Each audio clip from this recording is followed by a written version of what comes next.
Landslides and rockfalls are threatening rescue crews in Taiwan, trying to reach about 600 people in remote areas after Wednesday's earthquake. At least 12 people were killed and more than 1,000 injured in the island's biggest quake in more than a quarter of a century. A much smaller earthquake here in the US is also making headlines, not because of its intensity, but because of where it was felt, in New York City. The quake shook the city and its landmarks, along with many surrounding states, but it was relatively low intensity, magnitude 4.8, and there were little injuries and damages. A small aftershock was reported just an hour ago. The epicenter was in New Jersey, in the town of Lebanon, about 56 kilometres or 35 miles away. Residents as far away as Philadelphia reported feeling the tremors. This man at a barber shop in Flanders, New Jersey, had a close shave. It also briefly disrupted proceedings at the UN Security Council. Unlike on the West Coast, which sits on a major fault line, earthquakes are very rare in this part of the US. The last one of this size struck New York in 1983. Our correspondent John Sudworth has more. Well, New York, of course, is the scene of many a disaster movie, but I don't think this story is going to make the fortunes of any Hollywood scriptwriter. The interest, the excitement, the chatter is all, of course, focused on the fact that this is a relatively unusual event rather than its impact.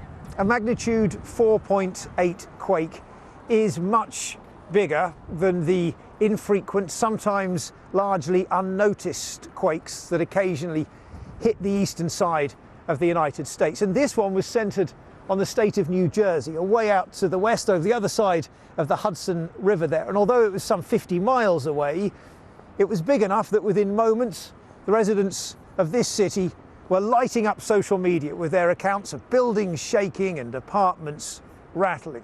But the key thing, of course, is that the authorities say there have been no reports of major damage, no injuries. The real message is that there is no need to panic. As always, New York is taking this in its stride with a bit of a shrug and lots of talk about it.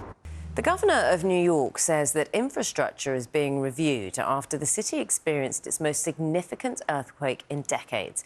And you can see the Statue of Liberty here, and it's wobbling, because this is when a 4.8 magnitude quake hit the city and surrounding areas on Friday. Now, fortunately, there was no major damage and no injuries have been reported. I am assured it is the statue that's wobbling, not the camera.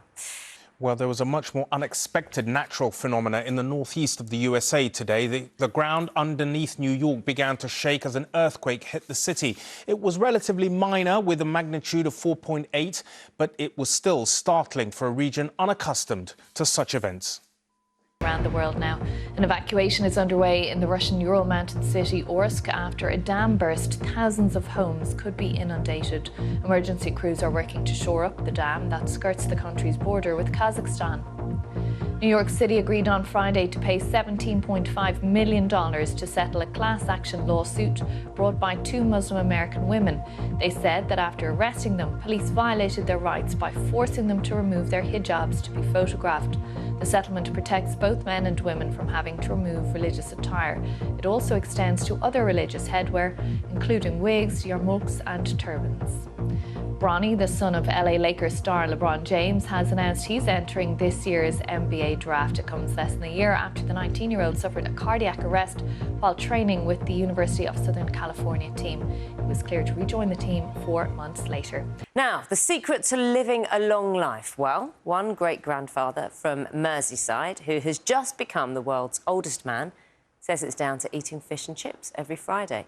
John Tinniswood from Southport is 111 years and 223 days old. He was born in 1912, same year that the Titanic sank. Now, apart from eating a weekly fish supper, he says that regular exercise is also important. If you don't eat too much, and so long as you exercise, both the brain and the body, you should keep them young. If you don't, they will wither. It's as simple as that. Weekly fish supper. There you go, regular exercise. And it's definitely worked for him. Yeah. Let's take a look at the papers. The Daily Telegraph is reporting that the Royal Mail's plan to cut second-class deliveries to every other day risks patients' safety, according to NHS bosses.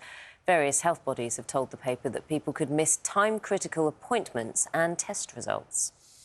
And in The Guardian, lead story there, the findings of a report by Alzheimer's Charities, which warns hundreds of thousands of dementia patients in England could be denied access to new drugs because of the diagnostic capacity of the NHS. NHS England said dementia diagnosis rates were at their highest for 3 years. Civil servants are to strike over work from home. This is a report in the Daily Mail. The paper says that staff at the Office for National Statistics are planning to walk out after being told to come to the office 2 days a week. Now, a spokesperson for the ONS says the plans were in the best interests of all colleagues. And The Times is one of many papers carrying an image of Borat actor Sacha Baron Cohen and his actor wife Isla Fisher. They've filed for divorce after 20 years together. Just some of the inside stories. One of the images I think everyone has in their mind when they think about Titanic, when the ship went down, is the idea that the orchestra were playing as it went down, didn't stop playing. And a leather case, a violin case, that was used and played by the bandmaster on the Titanic is going up for auction. So his name was Wallace Hartley, and he's one of those thought to have been playing. He sadly died, but he'd attached his violin, with the violin inside at the case, to himself when he jumped off the ship. They know he died. His body emerged later on, so he was discovered, and the case was still strapped to him. And this is the case that is now going up for auction. Reckoned to reach 120,000. The violin that was inside it, they became separated over the years. That has previously sold for over £1 million. And so this is the violin case that remains. It's got his initials on the side, so they know it's the real thing. Yeah, I don't know. That sounds a bit macabre, really. French troops are to guard Buckingham Palace for the first time in history. This is a story in The Sun today. It's to mark 100 years of the Entente Cordiale, at Monday's changing of the guard. So what you will see, because at the moment the French troops are staying at Wellington Barracks and rehearsing, what you will see is, I think it's around, there was a number, I can't remember how many are here. But anyway, 32, that's it. 32 soldiers from the Republican Guard of the National Gendarmerie are going to parade with the Scots Guards. And then in Paris, at the Élysée Palace, the Coldstream Guards are going to be guarding the Élysée Palace. So they're going to reciprocal arrangement. Exactly. So it's the first time in history, which I think is quite a nice thing. So it's something to watch on Monday.